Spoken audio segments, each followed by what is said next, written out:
حافظ محمد عبداللہ صاحب کو خوش آمدید کہتے ہیں اور پروگرام کا آغاز کرتے ہیں اللہ تعالیٰ کے بابرکت نام سے سورہ طٰہٰ اور آیت نمبر 132۔ اعوذ باللہ من الشیطان الرجیم، بسم اللہ الرحمن الرحیم۔ وَأْمُرْ أَهْلَكَ بِالصَّلَاةِ وَاصْطَبِرْ عَلَيْهَا لَا نَسْأَلُكَ رِزْقًا نَحْنُ نَرْزُقُكَ وَالْعَاقِبَةُ لِلتَّقْوَى صدق اللہ العظیم۔ اپنے اہل و عیال کو نماز کی تلقین کرو اور خود بھی اس کے پابند رہو۔ ہم تم سے کوئی رزق نہیں چاہتے، رزق تو ہم ہی تمہیں دے رہے ہیں، اور انجام کی بھلائی تقوی کے ساتھ ہے۔ خواتین حضرات، اس سے پہلے کہ ہم رکھیں آج کے پروگرام کے حوالے سے پہلا سوال، محترم حافظ محمد عبداللہ صاحب کی خدمت میں کوئز، کل کے پوچھے گئے سوال کا درست جواب اور آج کا سوال آپ کی خدمت میں۔ کل کا سوال ہمارا یہ تھا، ان میں سے کس نے فتح مکہ کے موقع پر اسلام قبول کیا تھا؟ درست جواب ابو سفیان، جو کہ اسلام قبول کر کے رضی اللہ تعالی عنہ ہوئے۔ آج کا سوال نوٹ فرما لیجئے، صلح حدیبیہ کی کتابت کن صحابی نے کی تھی؟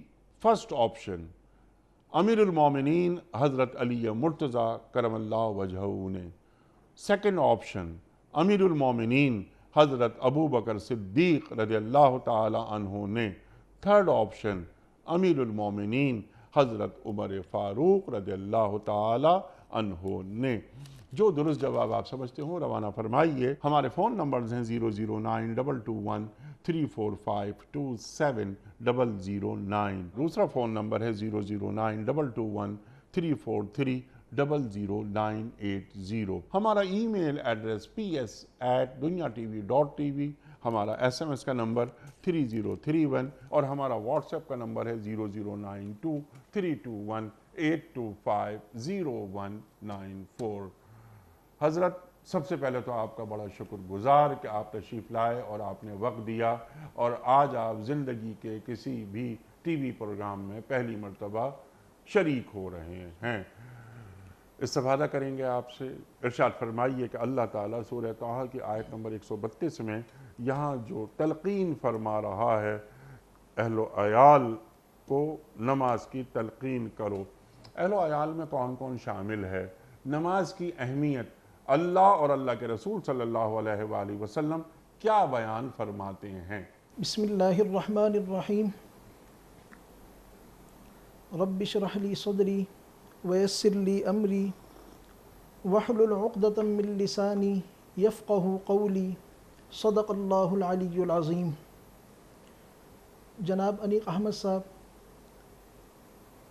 آپ کا بہت بہت شکریہ، آپ نے اس پروگرام میں لب کشائی کا موقع عطا فرمایا۔ جو آیت مبارکہ آپ نے تلاوت کی سورہ طٰہٰ کی آیت نمبر 132، اس آیت مبارکہ میں اللہ تعالیٰ نے اپنے حبیب مکرم صلی اللہ علیہ وسلم ہمارے آقا و مولا کو ہدایت دی، آپ کو حکم دیا کہ میرے حبیب وَأْمُرْ أَهْلَكَ بِالصَّلَاةِ، آپ اپنے اہل خانہ کو، اپنے جملہ متعلقین کو صلاۃ کا، نماز کا حکم دیں۔ اس آیت مبارکہ سے پہلے جو گزشتہ آیات ہیں، آیت نمبر 130، آیت نمبر 131، ان آیات میں بھی اللہ تعالیٰ نے خاص نبی کریم صلی اللہ علیہ وسلم کو بھی نماز کا حکم دیا۔ ارشاد فرمایا کہ فَاصْبِرْ عَلَى مَا يَقُولُونَ وَسَبِّحْ بِحَمْدِ رَبِّكَ قَبْلَ طُلُوعِ الشَّمْسِ وَقَبْلَ غُرُوبِهَا وَمِنْ آنَاءِ اللَّيْلِ فَسَبِّحْ وَأَطْرَافَ النَّهَارِ لَعَلَّكَ تَرْضَىٰ۔ سبحان اللہ۔ کہ حبیب فَاصْبِرْ عَلَى مَا يَقُولُونَ، یہ جو آپ کی دل آزاریاں کرنے والے لوگ ہیں، جو اپنی زبانوں سے شعلے اگلتے ہیں، آپ کے بارے میں نازیبہ کلمات، نازیبہ گفتگو کرتے ہیں، ان کی تمام دل آزاریوں پر آپ صبر کیجئے، تحمل سے کام لیجئے۔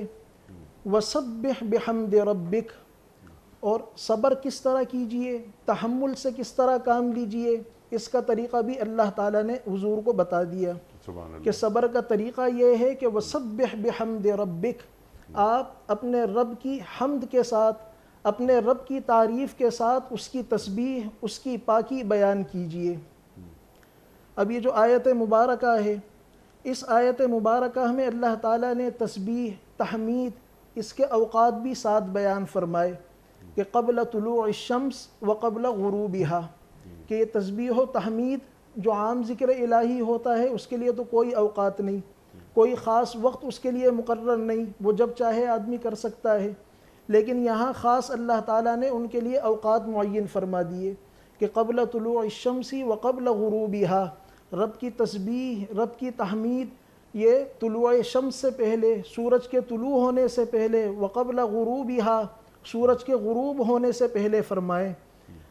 تسبیح و تحمید یہ نماز کے اندر پائی جاتی ہے، نماز کا آغاز ہی اللہ تعالیٰ کی تسبیح سے ہے، سبحانک اللہم، اللہ کی حمد ہے، وبحمدک، پھر ہم سورہ فاتحہ پڑھتے ہیں نماز کے اندر، وہ بھی اللہ تعالیٰ کی حمد و ثنا پر مشتمل ہے، الحمدللہ رب العالمین، آگے اللہ کی صفات کا بیان ہے، عظمتوں کا بیان ہے، الرحمن الرحیم، مالک یوم الدین۔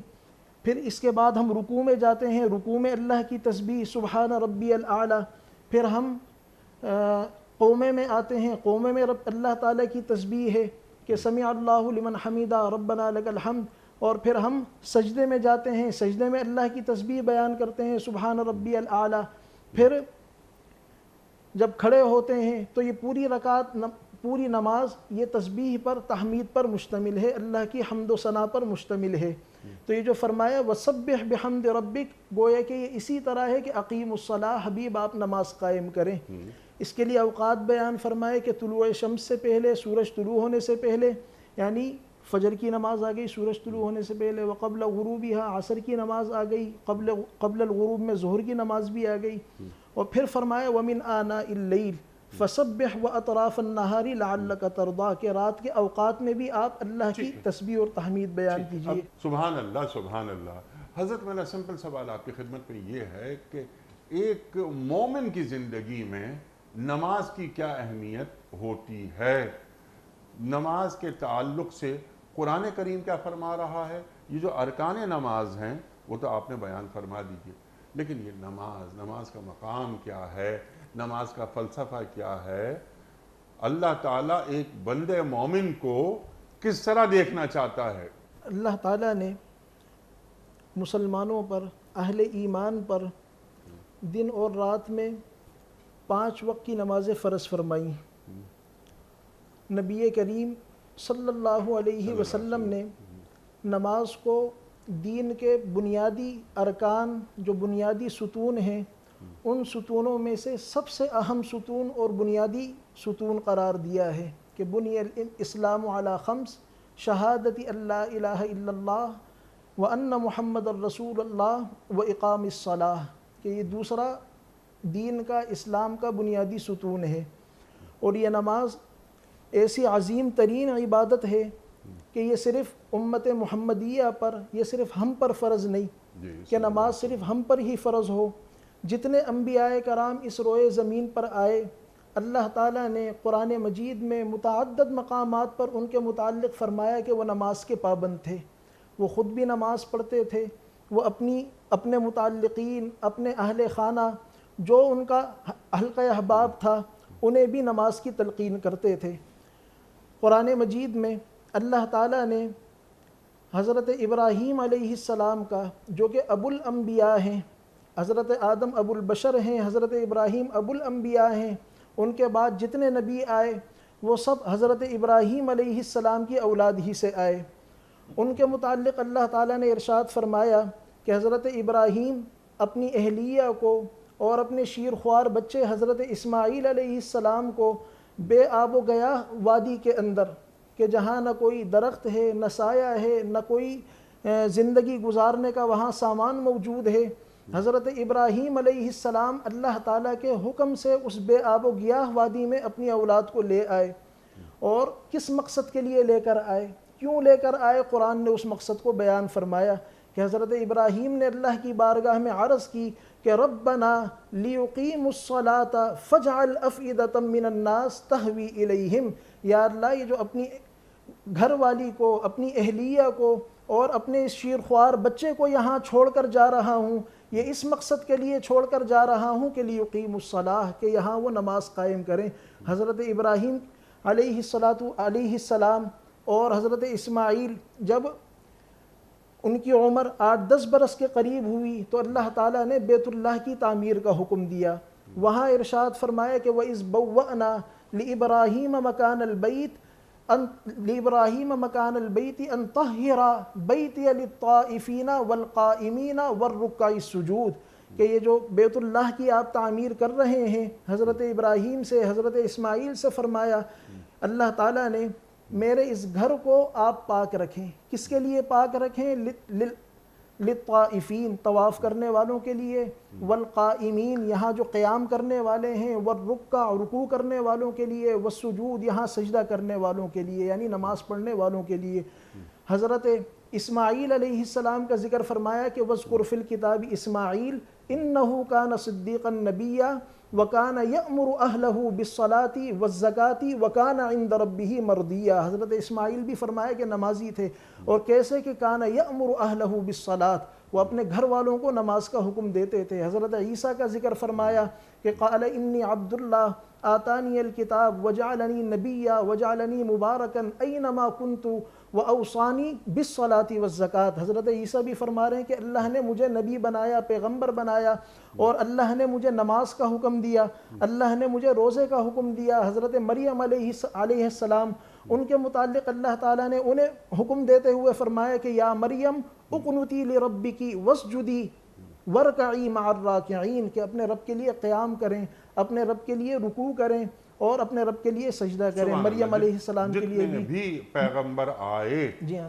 سب نے نماز پڑھی اور پڑھوائی، تلقین کی۔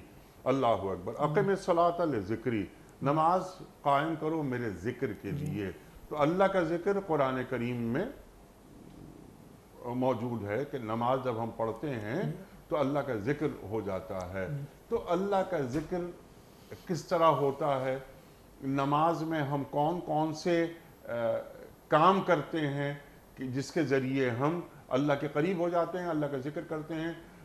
سرکار دو عالم صلی اللہ علیہ وآلہ وسلم جب وصال فرما رہے ہیں تو آپ دو نصیحتیں فرماتے ہیں، دو چیزوں کا خیال رکھنا، ایک نماز اور دوسرا اپنے زیر 10 لوگ، اپنے غلام، ان کا خیال رکھنا۔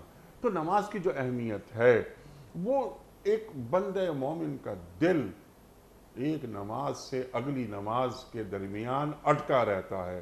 یہ بھی اللہ کے رسول فرما رہے ہیں صلی اللہ علیہ وآلہ وسلم۔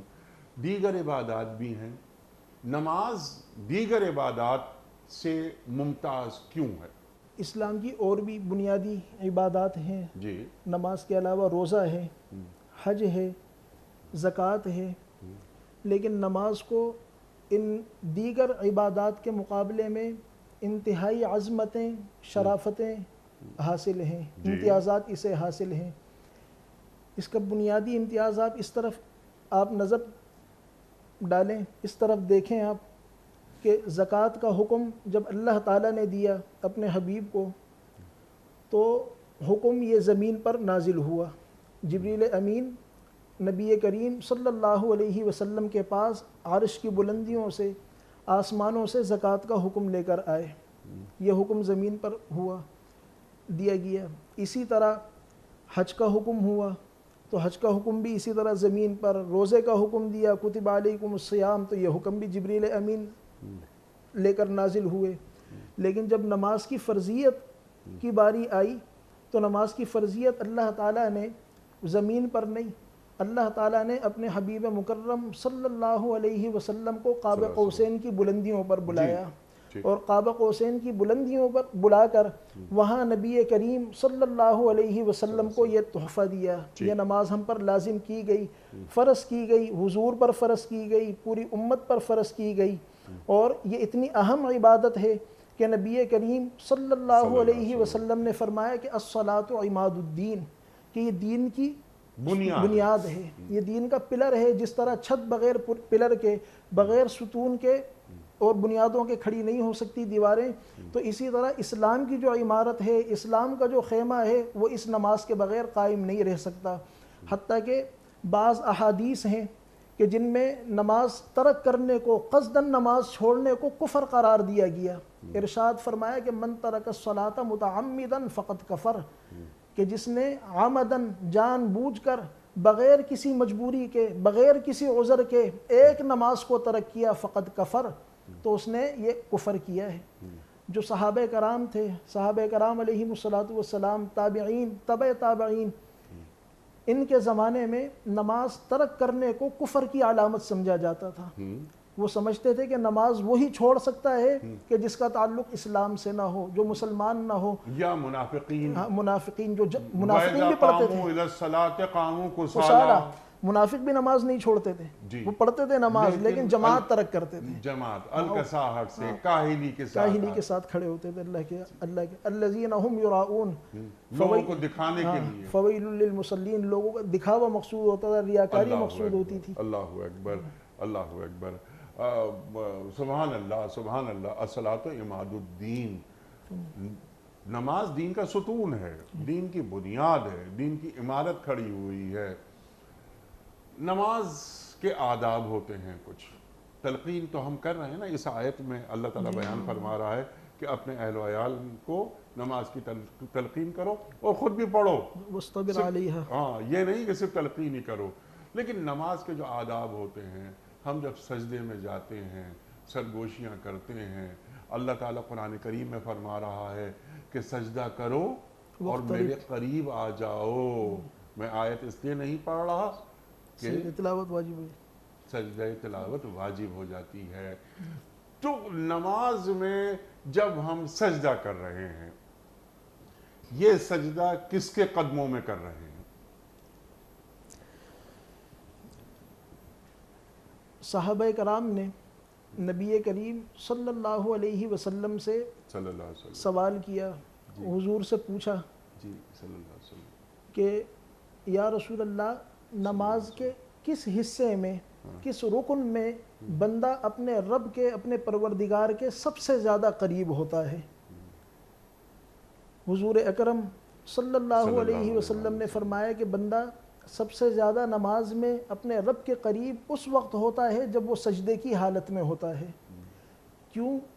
اس لیے کہ ہمارا جو جسم ہے، اس جسم میں سب سے اعلیٰ ترین، سب سے اہم ترین حصہ وہ ہمارا یہ چہرہ ہے. یہ ہمارا دماغ، جس میں اللہ تعالیٰ نے اسی سر میں دماغ رکھا ہے، اسی کو اللہ تعالیٰ نے حسین و جمیل بنایا ہے، خوبصورتی عطا فرمائی ہے. تو یہ انسان کے جسم کا سب سے اعلیٰ حصہ ہے، سب سے افضل ترین حصہ ہے. اور وہ اپنے سب سے افضل ترین حصے کو خاک میں، زمین میں، مٹی میں رکھ دیتا ہے. یعنی آپ اپنے آپ کو اللہ کے آگے ذلیل کر دیتا ہے کہ یا اللہ، جو کچھ ہے وہ تیری ذات ہے، میں کچھ بھی نہیں، میری کوئی شان نہیں، میری کوئی شوکت نہیں، یہ سب کچھ تیری عطا کردہ ہے اور میں تیرے آگے کمتر ہوں، تیرے آگے حقیر ہوں. بندہ اپنے آپ کو سب سے زیادہ اللہ کے آگے حقیر کر دیتا ہے اپنا چہرہ رکھ کر، اللہ کی کبریائی بیان کرنے کے لیے. اللہ اکبر کہتا ہے اور سجدے میں چلا جاتا ہے. اللہ اکبر. اچھا، نماز ہم پڑھتے ہیں، سجدے ادا کرتے ہیں، سورہ فاتحہ کے بغیر کوئی نماز نہیں ہوتی. اللہ کے رسول فرما رہے ہیں صلی اللہ علیہ وآلہ وسلم، ہم سورہ فاتحہ پڑھتے ہیں، قرآن کریم کی آیات پڑھتے ہیں اور خود کو سپرد کر دیتے ہیں اللہ تعالیٰ کے سامنے. اور نماز مکمل سپردگی کا نام ہے. تکبیر تحریمہ ہوئی اور داخل ہو گئے نماز میں، اللہ سے قربت ہو گئی. نماز یقیناً انسان کو ایک تو اوقات سکھاتی ہے. ان الصلاۃ کانت علی المؤمنین کتابا موقوتا. اس کی ترتیب ہے کہ اوقات مقرر ہیں، تم ان اوقات میں نماز پڑھو. نماز کے جو اثرات ہیں، تلقین تو میں بعد میں کروں گا نا، کہ نماز کے اثرات مجھ پر مرتب ہونے چاہیے، اس کے لیے نماز کو سمجھ کر پڑھنا کتنا ضروری ہے؟ اللہ تعالیٰ کا ارشاد ہے کہ ان الصلاۃ تنہا عن الفحشاء والمنکر، ٹھیک، یہ نماز آپ کو ہر بیہودگی سے، ہر بے حیائی کے کام سے، والمنکر ہر گناہ کے کام سے تمہیں روک دے گی۔ ٹھیک،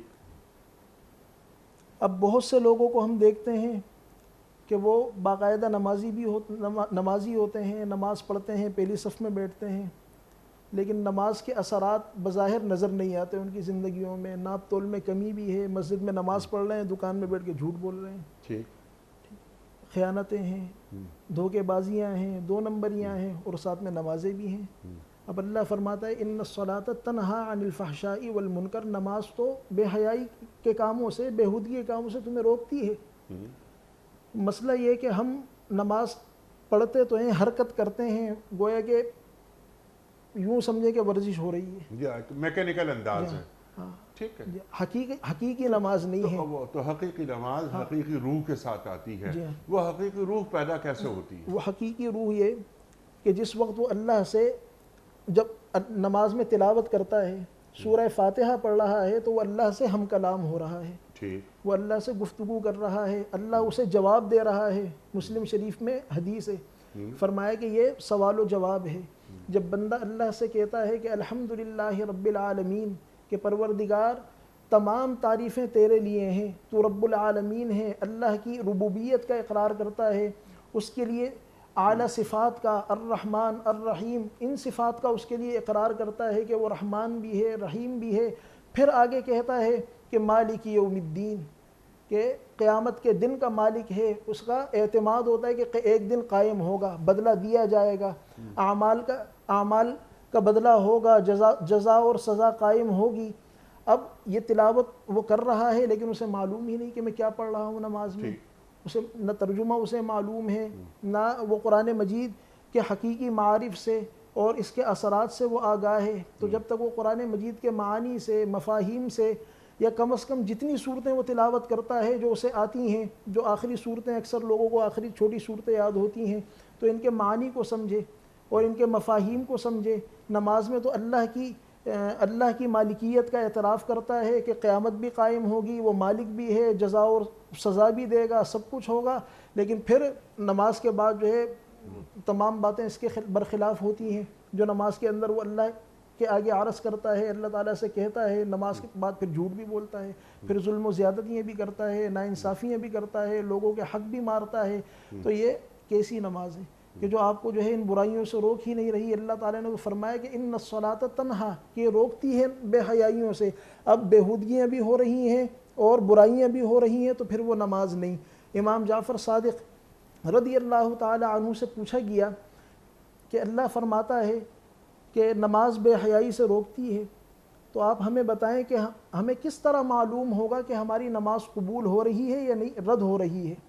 یہ ہماری نماز اللہ کی بارگاہ میں مقبول ہے یا مردود ہے؟ آپ اس بارے میں ہمیں کچھ بتائیں۔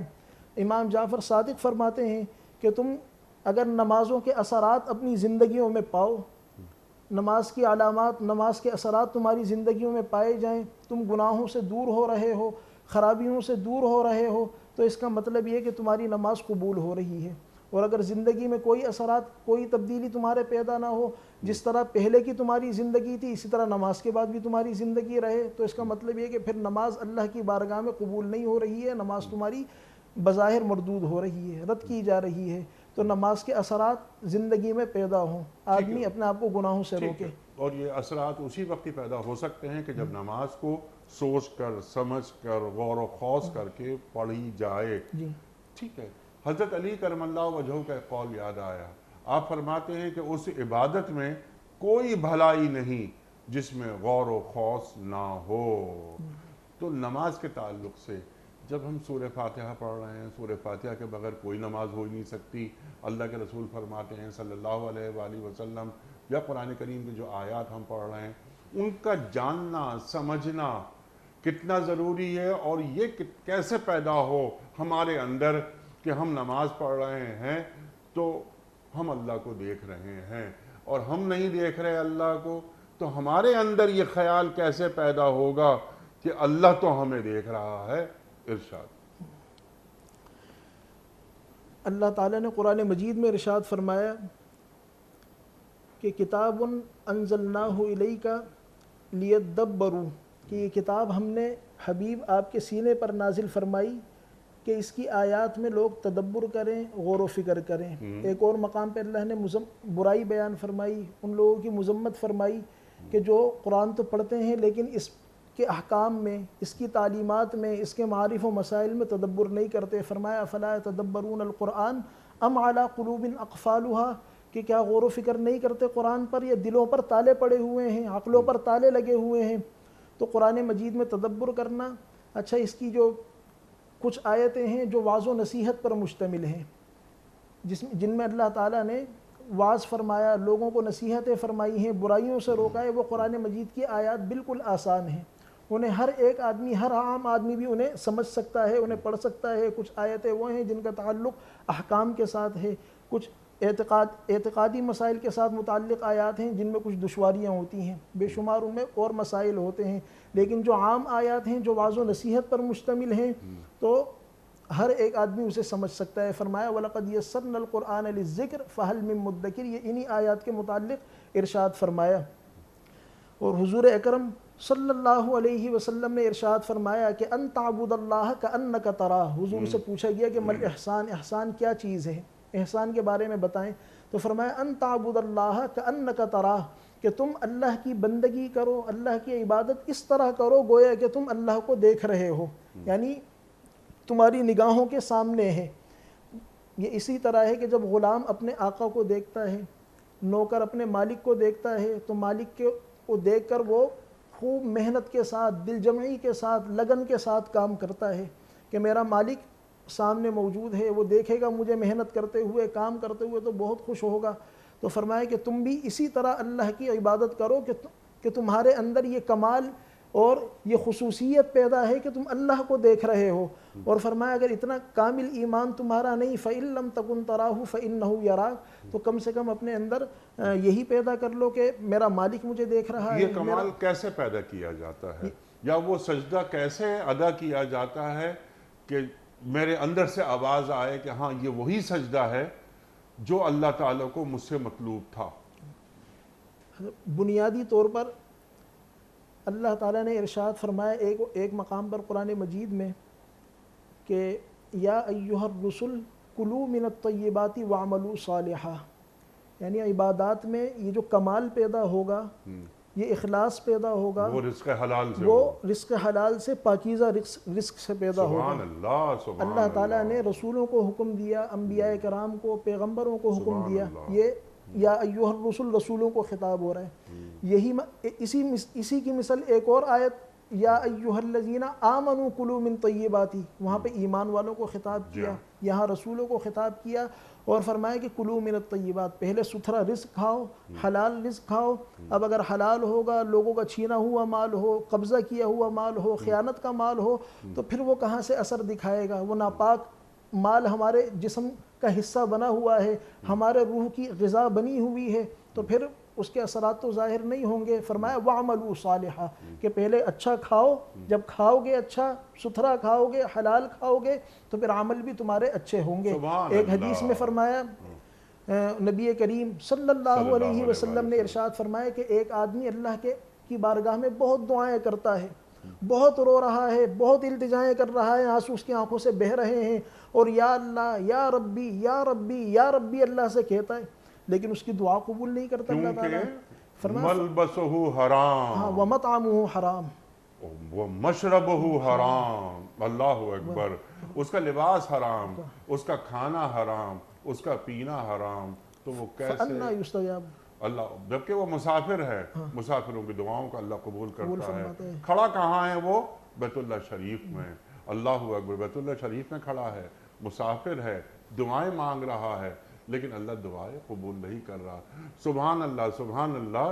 یہ نماز کے لیے جو پہلی جسے کہتے ہیں پری ریکوزٹ ہے، وہ یہ کہ رزق حلال پیٹ میں جائے۔